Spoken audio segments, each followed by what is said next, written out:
Hey guys, welcome back to Bicen Maths. This is my everything you need to memorize for Core Pure Year 2 video. I've done one of these for Core Pure Year 1.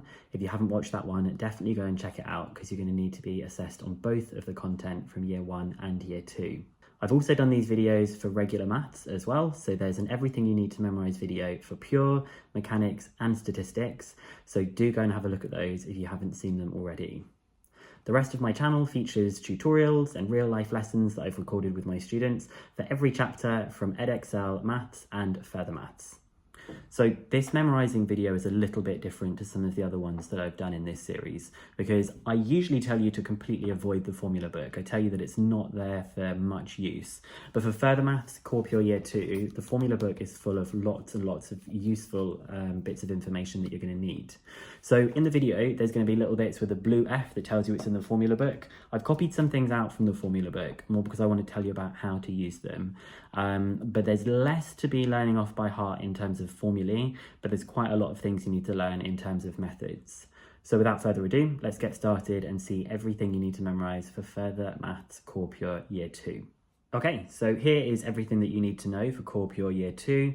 Obviously there's lots of blank bits here and we're going to get them filled in. So let's get started. Now I like to start off with hyperbolic functions as I refer to these in some other areas as well. So you need to know your definitions. Now sin x is a half brackets e to the x minus e to the minus x. Remember that it goes with the minus in the middle there. And as a graph, it looks a bit like a cubic. It is not a cubic, but it looks a bit like a cubic. Cosh is almost the same, apart from instead of them being subtracted, they are being added like this. And it creates this kind of U shape where it crosses the y-axis at 1. Tan x is the sine divided by cosh, so it's e to the x minus e to the minus x, divided by e to the x plus e to the minus x. But you may see this in the form where everything is multiplied by e to the x. So you get e to the 2x minus 1 over e to the 2x plus 1. And as a graph, this one has got some horizontal asymptotes, and the horizontal asymptotes are at 1 and minus 1. And it creates, again, this sort of like cubic-y kind of shape that looks a bit like this, okay?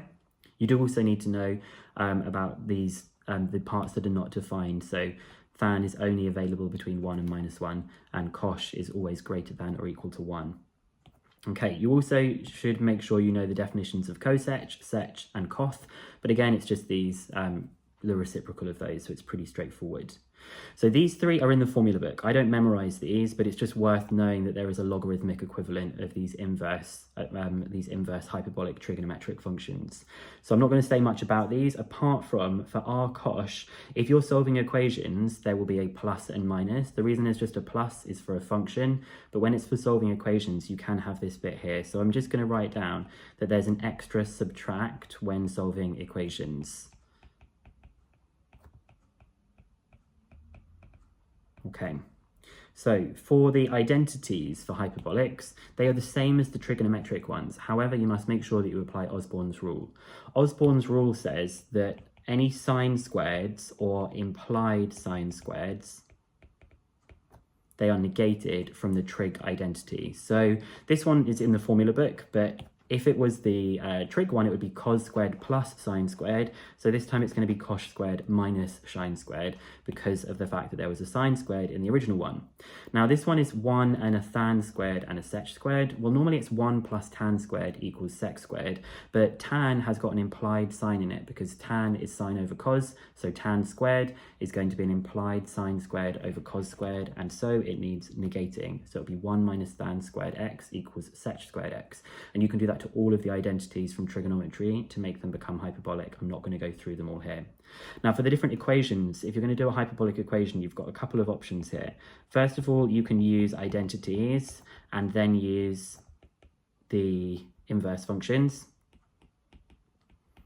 And when I say the inverse functions, I mean r sine, r cosh, things like that. The second thing that you can do is you can put them in their exponential form, and then you can create a quadratic. And that quadratic is going to be like in e, so it might be like e to the 2x plus 3 e to the x plus 5 equals 0. And that's usually the two ways you'd go about solving them. Method of differences is super short here. You should use method of differences when the bit inside your sigma is like f of n minus f of n plus 1, or you might also use it was like f of n minus f of n plus 2. And it doesn't have to be exactly this way around. These could be flipped around like this as well. And you just sub in the values and go from there. Now the Maclaurin expansion, this is in the formula book, but I do think this one is probably worth knowing. I haven't put a heart next to it, but I think this is probably a good one to know. So this one is just f of 0 plus f dash 0x plus f double dash 0 over 2 factorial x squared. And you can see the pattern here. It's then going to be triple dash with the cube, and it's going to be divided by 3 factorial, and you can just see how that pattern is going to continue. I haven't written these out, but there's lots of standard results in the formula book that are going to be really useful. For compound functions, you can substitute into the standard results from the formula book. So for example, if you wanted to do cos of 2x squared, you could sub the 2x squared into your expansion. And I just wanted to make a little note here. If you had something like this, you would need to do splitting up first. So you'd split this into an ln of 1 minus 3x, and you'd sub the minus 3x into the expansion. And then this would be subtracting a half of ln of 1 plus 5x, and you'd sub the 5x into the expansion. It's the minus because it's dividing, and it's the half because it's from a square root. Volumes of revolution. So you need to know your formulae from core pure 1, which are these two here, and you're also now going to add in some parametric, which is really the same as from pure year 2. So I'm not going to spend too long on this. I'm just going to write the parametric versions out. So instead of it being, if it's going around the x-axis, instead of it being pi y squared dx, it's going to be pi y squared dx dt. And you can really see how effectively these dt's are cancelling and giving you the same thing as that expression on the left. And so this next one is going to be pi x squared dy dt. Okay, polar coordinates that we've got here. There's some useful facts that we need to know about. We've got that x is r cos theta, y is r sine theta, and r squared is equal to x squared plus y squared. And it's worth noting that in Edexcel, r has always got to be greater than or equal to 0. So the formula for the area is given in the formula book, but it's a half the integral of r squared d theta, and that's between alpha and beta. I've got this diagram here though to remind you that the areas are not done in this way like they would have been in non-polar coordinates, but they kind of come out like hands of a clock or rays of light. So if this was alpha and this was beta, then the area found would be that kind of sector in between them. And I've got a really useful video on area strategies for polar coordinates that you might like, and I'll link that for you below. You will need to know the rearranged double angle formulae. So sine squared theta is a half minus a half cos 2 theta, and cos squared theta is a half plus a half cos 2 theta. Make sure that you're doubling the arguments. Another thing to note here is that we've got sine squared. This one's going with a minus, and the cos squared is going with a plus. Well, we mentioned that earlier on, that shine was with minus and cosh was with plus. So we're starting to see some parallels between some of our identities that we've got here. Now we're nearly there. For the tangents, this is meant to be representing a horizontal tangent, and for horizontal tangents, we want dy d theta to be equal to 0, we want the numerator, and for vertical ones, we want dx d theta to be equal to 0. Okay, next thing we're going to be moving on to is the huge bit of complex numbers. So I've said here, I need you to make sure that you're checking everything from core pure 1 because it's all going to come across here as well. So you need to know about the exponential form. Z is equal to r e to the I theta, and it's the same rules for the arguments and the modulus for addition, subtraction, multiplication, and division. All of that same stuff is going to be applying there. Now, de Moivre's theorem is given in the formula book, but Z to the power of n is going to be r to the n e to the ni theta, which is important to know that this is the same as r to the n cos n theta plus I sine n theta. So you can take that power and you can put it inside the arguments of sine and cos. So one of the main applications is this first one of expressing in terms of trig powers. So it's much easier to sort of say this with an example. If we wanted to express this in terms of powers here, so you start off with the de Moivre expression that you think you're going to use. So the one that we would be using for this is we would say it's going to be cos theta plus I sine theta to the power of 6. We know that's going to be equal to cos 6 theta plus I sine 6 theta. Then what you do is you do binomial expansion on the left-hand side here. And a little tip is you might like to let cos theta be equal to c and sine theta be equal to s, so that you're not constantly writing out lots and lots of letters. That can be quite time-consuming. After you've done that, you then compare the real parts of everything in this binomial expansion to find cos 6 theta, and then you compare the imaginary parts to find the sine 6 theta that you've got here. And last of all, I've said that you may need to use the rearranged Pythagorean formula as necessary to make it all in terms of cos or all in terms of sine. Then there are going to be some further identities that I want to talk about here. So z plus 1 over z is going to be 2 cos theta. And z to the power of n plus 1 over z to the power of n is going to be 2 cos n theta.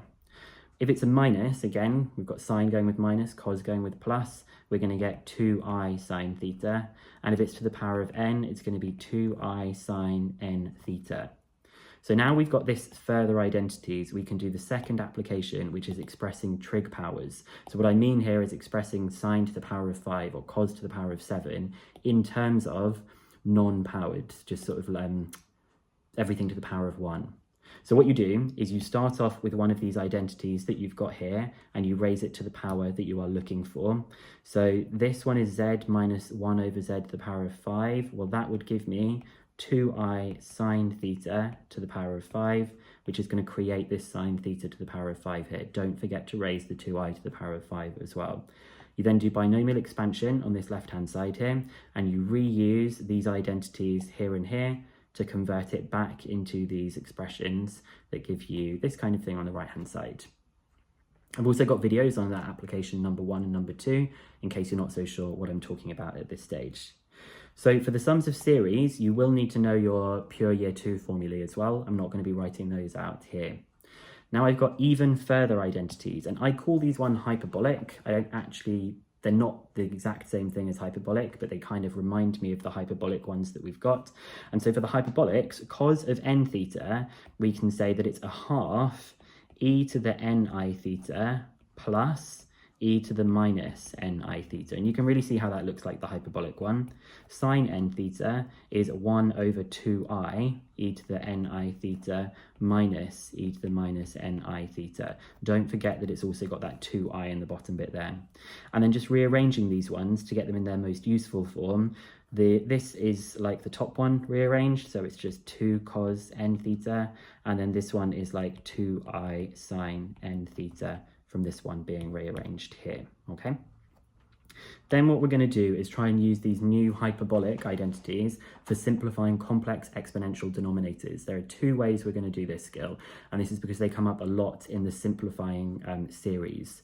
So if you get yourself into a point where you have these fractions and you have denominators that look like this, where you have a single e to the ni theta plus or minus 1, or flipped around, and it's important that there's no coefficient here and that this is a 1, the trick that you do for this is you multiply by e to the negated half power. In other words, you multiply by e to the minus n over 2 I theta. So I'm going to do it with this example that we've got down here so you can see what I'm talking about. So you're going to multiply the top and bottom by the same thing. Now the power in this case is 5 I theta. So we're going to multiply it by e to the minus 5 over 2 I theta on top and bottom. So the numerator is nice and easy. It's just going to be 3 e to the minus 5 over 2 I theta. And the denominator is going to be e to the 5 over 2 I theta, because the power here is going to be reduced by 5 over 2, leaving you with 5 over 2. And then you get plus e to the minus 5 over 2 I theta, and that's because it's just being multiplied by 1 that you've got here. Now don't worry about the numerator, because that's fine. We can deal with that another way later. But the denominator, you can recognize it's now just one of these forms that we've got here. So it's just going to be 2 cos of 5 over 2 theta. And that's going to be really useful as a skill. So I highly recommend memorizing this technique. The second one is about simplifying denominators that look like this. So instead of it just being a 1 in front of e, there could now be a constant there. And instead of it being a plus or minus 1, it could be a plus or minus anything, okay? And I've said here that either c is not equal to 1 or k is not equal to 1. If they're both equal to 1, you need to use this technique that you've got here. So what you do for these ones is you multiply by the same expression, but you negate the power.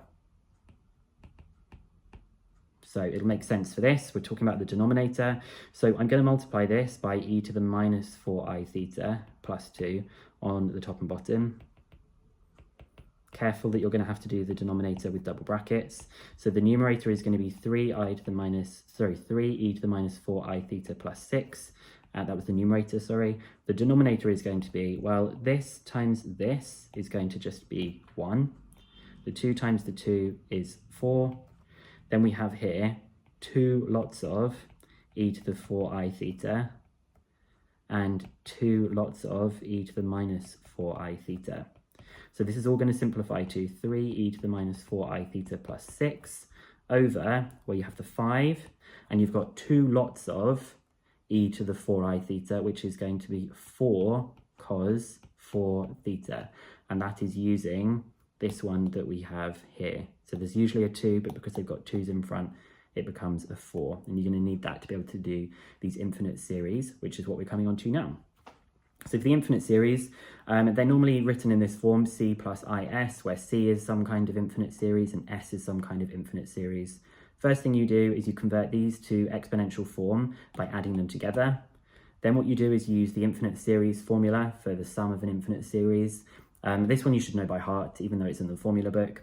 And then you simplify using the above techniques. And when I'm saying the above techniques, I mean these two, here and here. Then all you do is you compare the real and the imaginary parts, and hopefully that will help you solve that part of the question. Okay, so complex numbers actually continues. So I'm going to go up to this bit here. It's such a huge topic. We're now going to be talking about roots. So for example, if you needed to solve this equation, z to the power of n equals w. First of all, you find the exponential form for w. Then you raise it to 1 over n as the power. So you find out what z is equal to. And then all you need to do is you plus or minus 2 pi over n to the power, ensuring that the argument is in between minus pi and pi. And it's usually best to do this all in exponential form and then to go back to the trigonometric forms if you need to. In terms of roots of unity that you get here, so we have 1 omega squared, all the way up to omega of n minus 1, because remember this is the first one you've got here, so there are n in total. What the roots of unity do on an argand diagram is they form the vertices of an n-sided polygon when you plot them onto an argand diagram. The sum of these roots of unity is equal to 0, and that's just a little fact that you need to know about. When you multiply by omega, multiplying by omega actually moves you anti-clockwise to the next vertex. It moves you anti-clockwise to the next vertex. And that's a useful thing. If they ever need you to get to another part on a polygon, you can just multiply by omega. And if it's not centered at the origin, what you do is you subtract the center so that it is.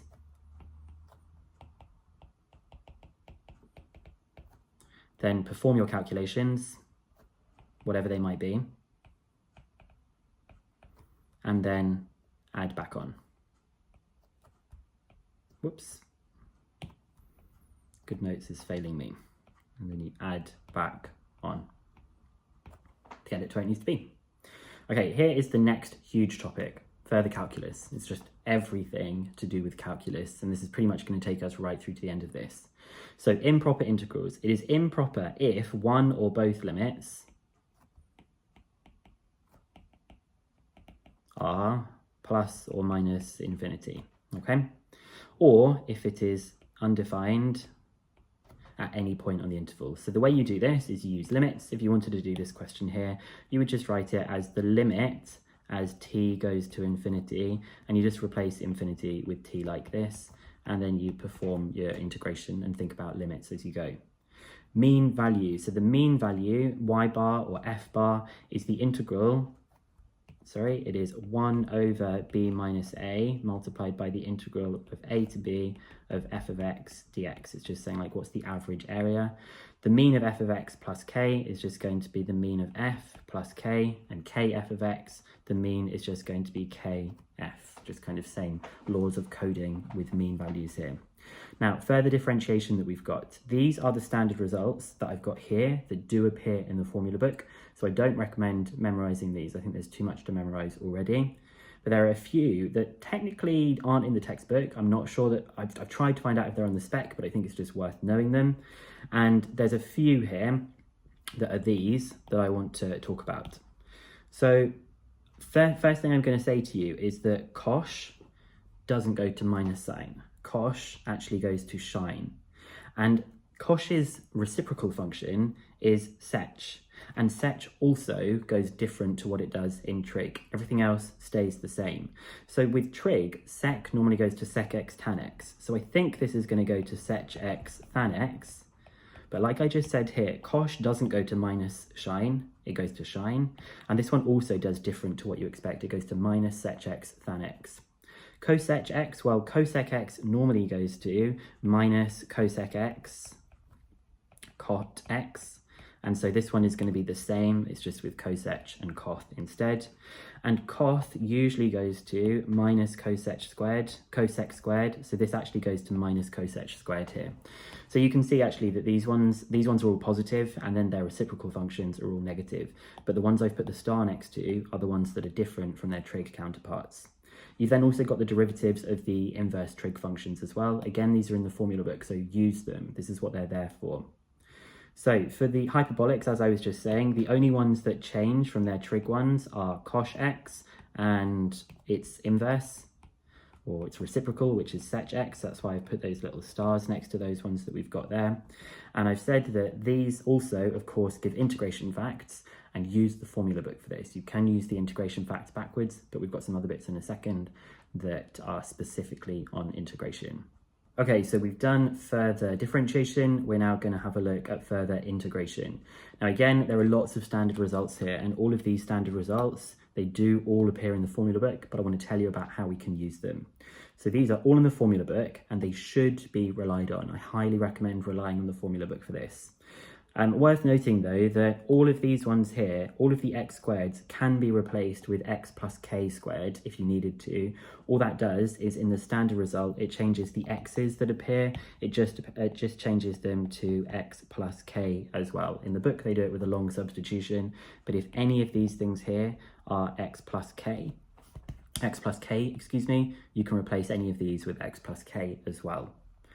So I want to talk to you about when it asks you to use a sensible or appropriate substitution. So if it asks for a substitution to do like a proof of something, use the formula book as a guide, as a hint to tell you what it needs to be. So this one here is asking us to do the square root of a squared minus x squared. And we're going to use the formula book to help us think what the substitution should be. So a squared minus x squared all square rooted is this one. And look, it's a sign that we've got here. And we've got x over a, and so we're going to basically kind of do like the inverse of this whole thing. So it's going to be a sine u. So it tells us to use sine, so we're going to use the substitution a sine u. And then this one is almost the same, it's just a squared plus x squared, all square rooted. So when I look down the list, it looks like this one here. Well, it's telling me it's something to do with shine. So the substitution that you're going to use is going to be a shine u. And you can do that for all of these ones. So just to quickly run through, that would be a sine u. This would be a tan u, a cosh u, a shine u. And then these ones you wouldn't be asked to, you could do this using partial fractions instead of a substitution. So if you do have partial fractions, there are some things you need to check because they go a little bit more sophisticated than pure year 2. First of all, you need to check if they're improper, in which case I'll deal with that in an example. You need to check if there's any repeated factors in the denominator and if there are any non-linear factors. So first of all, let's go down the list and see what we've got here. Well, the top is of order 6, the bottom is of order 5. Because you've got a squared being squared, which is 4 plus this is 1. So this means when you do the division that you're going to have some kind of x's and you're going to have some kind of linear part when you do that division. Now we're going to see what comes up next. So we're going to think if there are some repeated factors and some non-linear factors. Well, there's going to be this bit to begin with. There's going to be the c over x that we've got here. And because there's some repeated factors, because this x squared plus 2 is being squared, we know that there's going to be one with an x squared plus 2, and there's going to be another one with an x squared plus 2 all squared. But these factors that I've written here are non-linear. So you need to make their numerators as general as possible. So you would have dx plus e and fx plus g for this. So your partial fractions are going to be a lot more complex. Just going to quickly run through that again. These came from it being improper. This is just a standard one. You get the repeated linear factors, the repeated non-linear factors, which is why you have to have the most general numerator, and you need to repeat this with it being like this and then squared as well. Worth pointing out that you will need to use completing the square in denominators. This is used for quadratic denominators that are in this standard form that you've got here, and then you can apply all of those things that we had up above. So moving on to first order differential equations. Well, you still need the techniques from pure year 1, so you still need to be able to do separating the variables.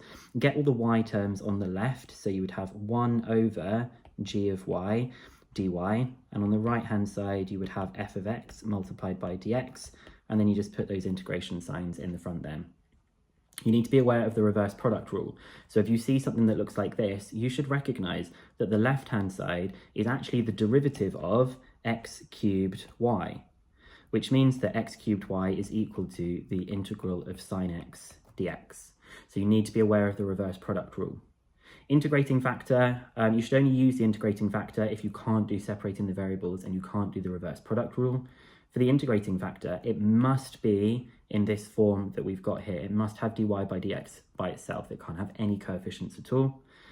And the integrating factor is e to the integral of p dx, because p is a function of x here.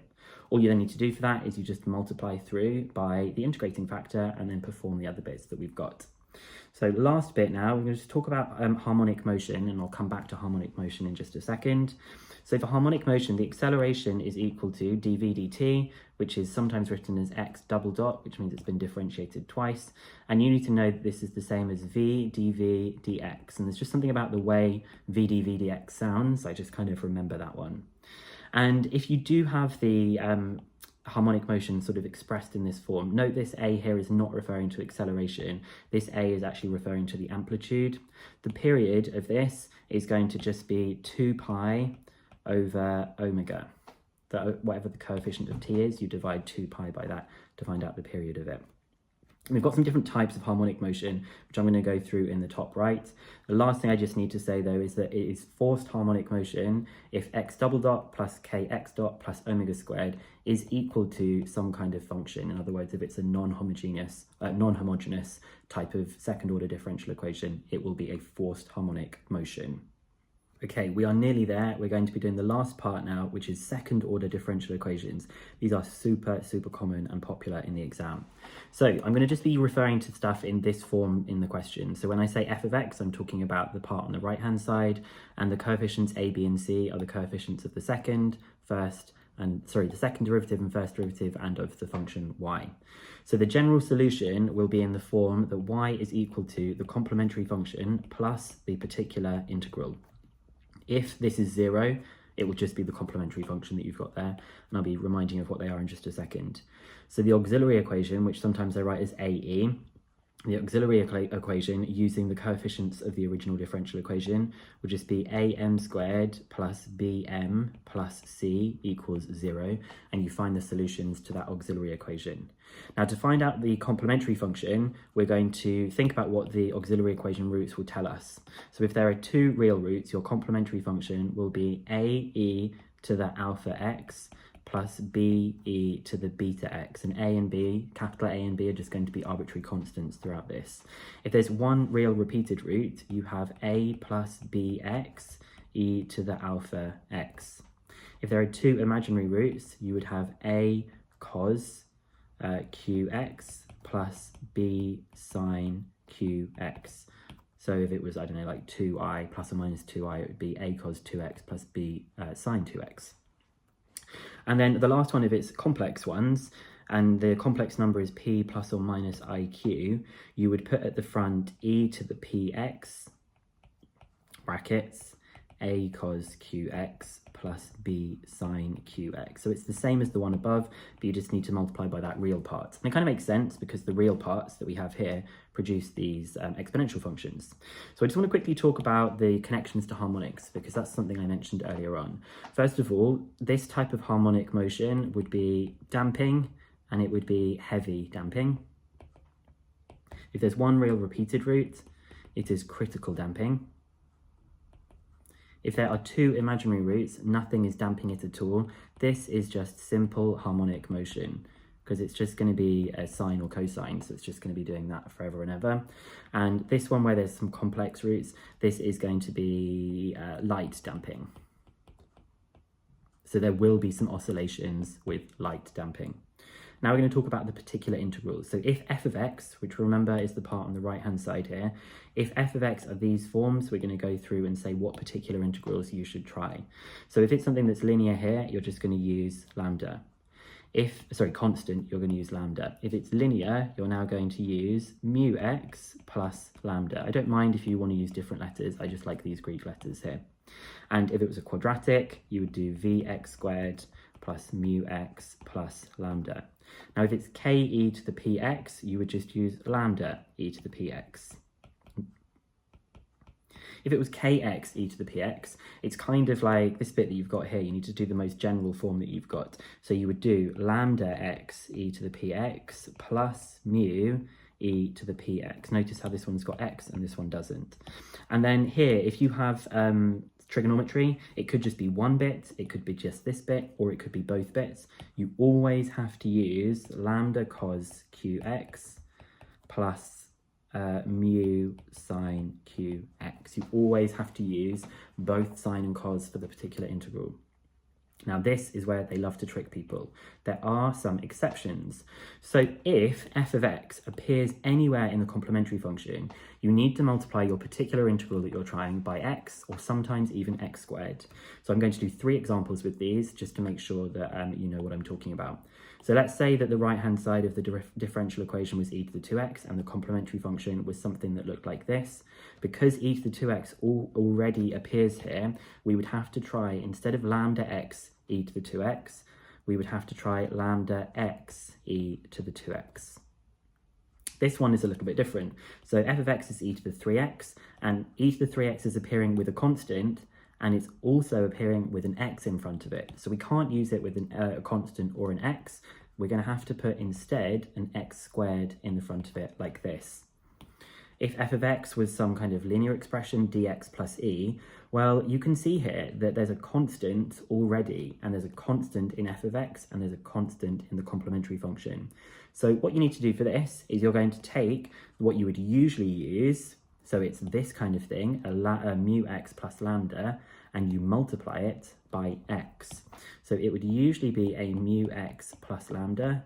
We're going to multiply this by x, so you would have mu x squared plus lambda x, and you'd go from there. The reason you don't need a constant term here is because there's already a constant term in the complementary function, and you'd be kind of like duplicating those constants. So what do you do with all of this? Well, with your particular integral, you differentiate the particular integral twice, you sub it into the differential equation, and you solve it to find v, lambda, and mu. And then you go right back to the beginning and you say that the general solution is the complementary function plus the particular integral. Then you put in the boundary conditions to find out what the particular solution is rather than the general solution. So we're very nearly there. The last thing we need to talk about is coupled first order differential equations. So the method for this, I've just actually written the whole method out. You've got these 2 equations that look like this. They're coupled because they're linked to each other, that the x1 is linked to y and x, and the same for y. I've called them 1 and 2. What you do is you make y the subject in the first one, fully make it the subject. You differentiate it to find y dot. That just means y has been differentiated with respect to t. And I've mentioned this useful notation to show you how many times it's been differentiated. You then substitute this rearranged one into 2. It will create a second order differential equation in x. You solve that differential equation to find x. You then differentiate that to find x dot, and then you sub it back into the equation from the one that you made the subject in number 1 here. And that tells you what y is. This one's pretty tricky to remember, this method, but really it's just like a kind of beefed up version of simultaneous equations that you would have learnt about at GCSE. So that's my whole page of things that you need to make sure that you memorise and understand about Core Pure Year 2. If you found that video useful, please do like the video and consider subscribing to my channel. You'll find loads and loads of other useful things on there, like I said before, of lessons that I've recorded and some things that will help you with your revision and preparation for exams. If you go to the About section on my YouTube channel, you will see that there's a link to a Bicen Maths Google Drive. This has got really useful things in it, like exam questions, blank lesson notes that you can use alongside my videos, and it's also got some of the documents we've been using today in their completed and incomplete form so that you can print them off and use them for your revision. Last of all, make sure that you're subscribed to my channel, and if you want to follow me on Instagram, it is @Bicen Maths. Good luck with all your revision, and I'll see you soon.